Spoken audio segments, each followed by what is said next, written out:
le prix fixe, pas besoin de parler d'évolution, il est fixé. Le prix ne bouge pas, j'ai signé à 10, j'ai fini mon contrat à 10, et puis on verra ce qui se passe au moment de la reconduction. Le 10, c'est complètement un exemple. Hein.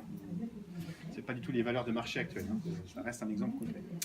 Un prix indexé, aujourd'hui vous avez deux formules qui coexistent encore. Probablement qu'à terme, ça va se rationaliser, il n'y en aura plus qu'une seule. Donc les prix indexés, aujourd'hui deux types d'indexation qui coexistent. Vous avez une indexation qui s'appelle indexé B1, qui est un tarif réglementé domestique, qui existe encore dans la grille des tarifs réglementés. Donc qui vous donne quelque part une indexation proche d'un comportement d'un tarif réglementé. Voilà. Donc tarif encadré.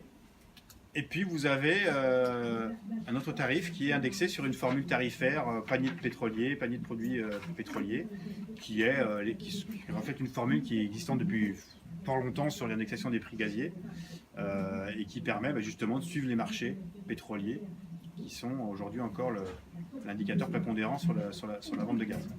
Donc voilà les deux approches qu'on peut vous proposer aujourd'hui en termes de tarifs. Quand vous avez un prix indexé, quoi qu'il arrive, il reflète les évolutions des marchés de l'énergie. Donc c'est pareil, c'est une vraie question. Quand je reconduis mes contrats, c'est vrai que c'est le prix fixe qui se vend le plus, parce que c'est quelque part intellectuellement ce qui est le plus simple. J'ai fait un effort de négociation à un moment donné, puis après je m'en occupe plus. C'est aussi de la visibilité pour les comptes, oui, tout à fait, vous avez raison. Si vous avez grosso modo aussi une chaufferie qui est plutôt bien stable, bien maintenue, avec des consommations qui sont plutôt stables, en dehors des aléas climatiques, je m'entends bien, vous aurez plutôt une provision budgétaire qui sera facile à faire. En tout cas, pas trop compliqué.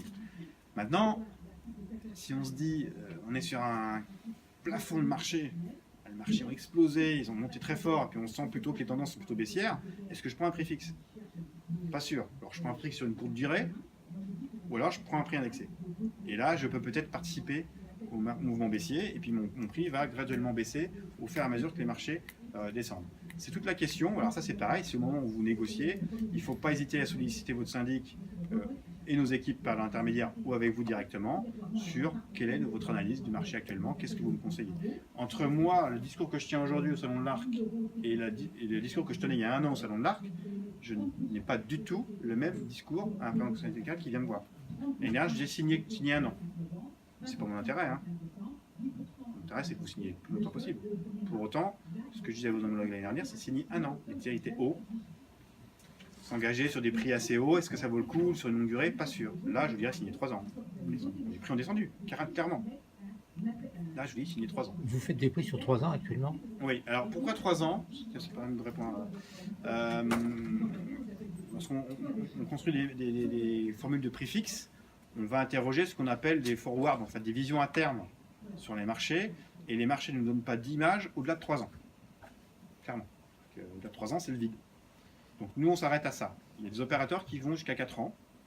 C'est leur choix. Par contre, la 4e année, c'est eux qui assument complètement le risque de ce qui peut se faire sur les marchés. Donc ça peut être tout bien pour eux, ou tout pas bien.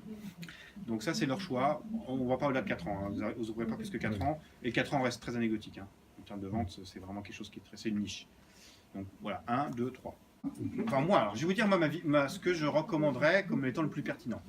Il faut voter l'Assemblée générale, une délégation au conseil syndical, pour qu'il mène la consultation avec le syndic sur ces aspects énergétiques. C'est-à-dire qu'on lui donne un mandat, on peut même encadrer des niveaux de prix, pourquoi pas, en général, on lui dit, voilà, dans cette fourchette de prix-là, on vous donne quasiment toute latitude pour contractualiser. Moi, c'est ce qui me semble le plus légitime, mais ça ne se fait pas souvent, ce genre de modèle-là. Hein. Très souvent, on arrive en général avec des propositions, puis on décide à ce moment-là.